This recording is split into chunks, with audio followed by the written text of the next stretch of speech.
excited for today's video. Today we are going to be talking about the ego.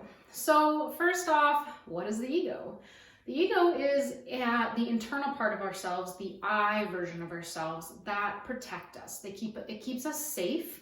But the problem is that it keeps us safe inside of our little box. And anything that steps outside of that box is wrong. And that is where a lot of our fear comes from, is our ego trying to protect us. Now, a lot of people think that they need to kill their ego or completely get rid of it. And that is not the case. The ego is always going to be a part of you. It is something that we have had since childhood that has protected us from external factors, whether that is from our parents, if they were abusive in any way, or from kids at school, whatever it is, or just things that have happened in our day-to-day lives. It has protected us. It has served us. Now, when you're going on your spiritual journey, every single time that you try to make a step out of your comfort zone to heal something or to raise your vibration in a way that is different, that may actually help you propel higher in your consciousness, your ego is going to step in. And it is going to try and hold you back. And it's going to be in ways such as like, I don't feel like doing this today, or, oh, I'm not good enough to do this. Whatever it is that internal chatter that keeps us from doing what we desire, keeps us from living our dream life, from living the life that we want to live. Our ego keeps us back there, and it's not doing that because it's trying to be mean and keep you low. It's just, this is your protection. Right here in this box, this is where you're protected. And as soon as you take a step out of that, your ego is going to go into protection mode. Now, like I said, we're not going to completely get rid of our ego. It's not like you can just get rid of it and then it's never there ever again. You're always going to have that ego, but it's learning to identify it as something separate from ourselves. It is not us, it is something separate. As well as one thing that really helped me was naming my ego. So for me, I personally chose Negative Nancy because that's what I call anyone around me when they're being negative. I'm like, oh, quit being Negative Nancy. And when my ego steps in, it's usually negative because I'm trying to do something bigger than I've ever done in my life and it wants to hold me down. So I call mine Nancy. And one thing that I was taught from a mentor of mine that has really served me, especially when I have let my ego take over, is to look at myself in the mirror and tell my ego to F off. Now, I don't say F, I say the whole word, but I don't know what YouTube censors and what they don't, so I'm just going to be careful. Yeah, I tell them to go sit down, like, go sit down, Nancy, like, that's enough, I don't need you, F off, like, whatever it is that you need to say, but look yourself dead in the eyes. Look right in your eyes and say it with absolute truth and passion that you're not going to allow your ego to take over. Now, why do our egos get so strong? Well, because we've spent our whole life unconsciously allowing our egos to take over, allowing our egos to protect ourselves. Of course, that's not true for everyone. There are people out there that have always stepped out of their comfort zone and they've enjoyed it. But for the majority of the population, we have let ourselves be controlled by our ego unknowingly. So identifying your ego, becoming aware that it is there and it will always be there, will allow you to stop allowing it to take over. So what's going to happen is as you stop allowing it to take over and you start stepping into your truth, into your passion, you're actually going to make your ego weaker because you're not allowing it to step in anymore. When you are unconsciously allowing your ego to step in, you're making it stronger.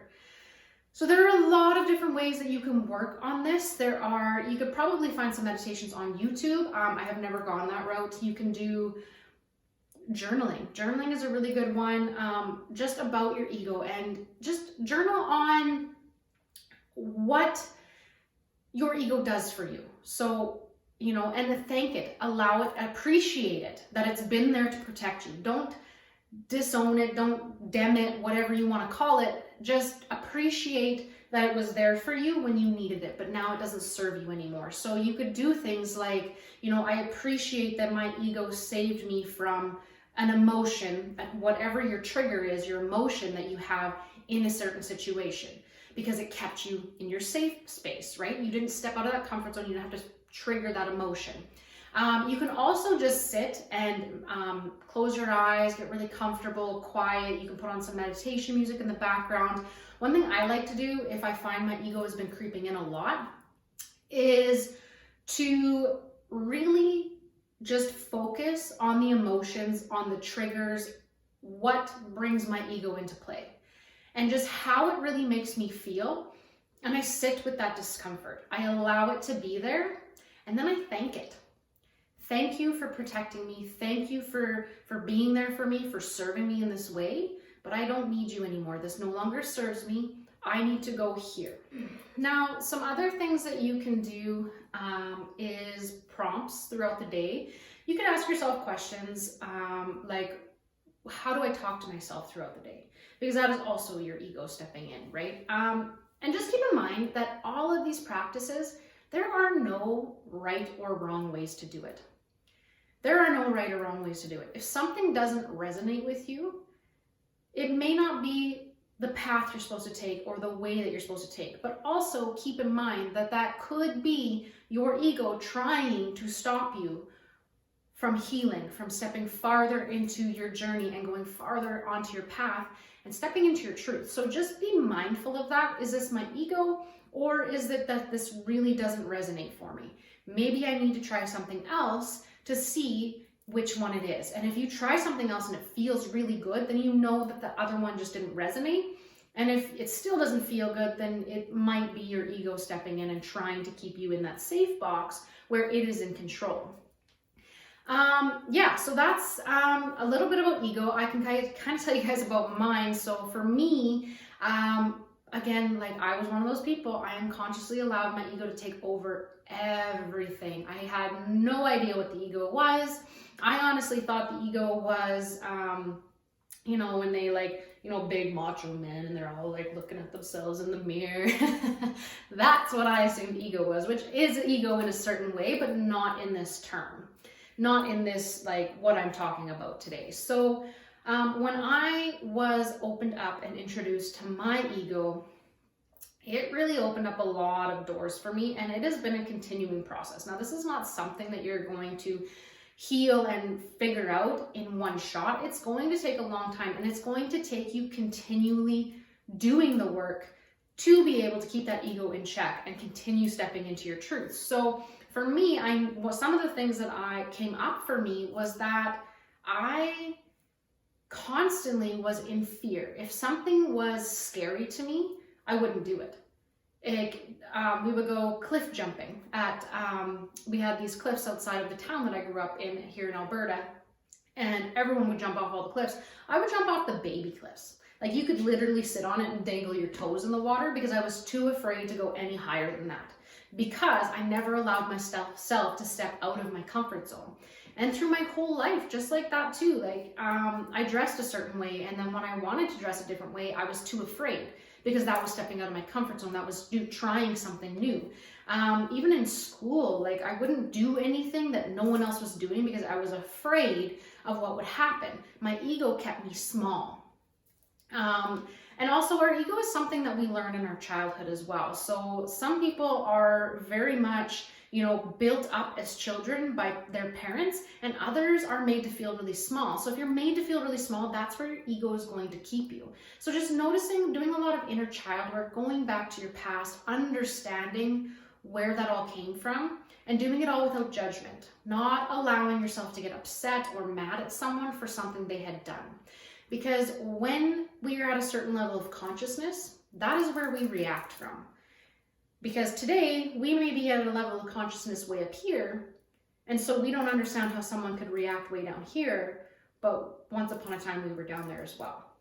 So just going back to those places without judgment, understanding where your ego stemmed from, why your box is made up of the things that it's made up of, and just, again, accepting it, understanding it, loving it, and nurturing it is some of the best things that you can do. And then doing the work, understanding, like for me, I'm like, I totally know where my ego stemmed from. I know exactly who in my life, made me feel small as a child. So then I kept myself small my whole life because I was unconsciously allowing my ego to take over. Now, it doesn't matter who did what and when. What matters is the fact that I have acknowledged it and I understand it, I have accepted it, and now I can move on from it. That is all of this internal work in every situation. That is exactly what you need to do. Just those simple steps. You don't need to, and if it brings up emotions, sit with those emotions. Feel those emotions. Stop pushing them down.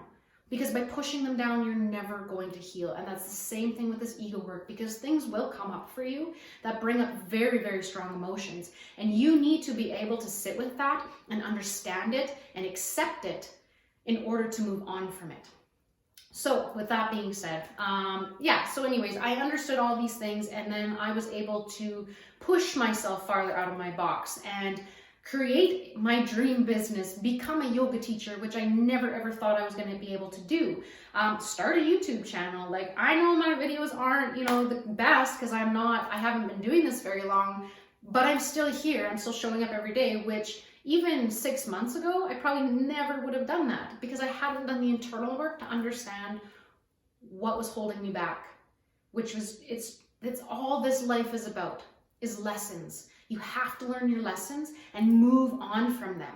Because if you don't choose to learn the lesson, that lesson's going to keep popping up for you and popping up for you and popping up for you non-stop. That is one thing that has really been an eye-opener for me, especially over the last probably 8 or 9 months, is just that we all have lessons. We are spiritual beings living a temporary human experience, and our entire purpose on this planet is to learn our lessons that we came here to learn in this lifetime. It stems all the way from the time that we were born, from the parents we chose to be born with. They were lessons for us as well, or maybe we're lessons for them. Until the time that we leave this earth, when we die, we are learning lessons.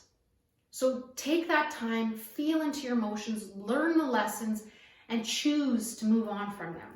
So kind of got off the ego stuff, but it all kind of ties in together. It all ties in together. It's just doing that work, loving yourself through the whole process, and understanding what you need to be able to move on. So I hope you guys enjoyed this video.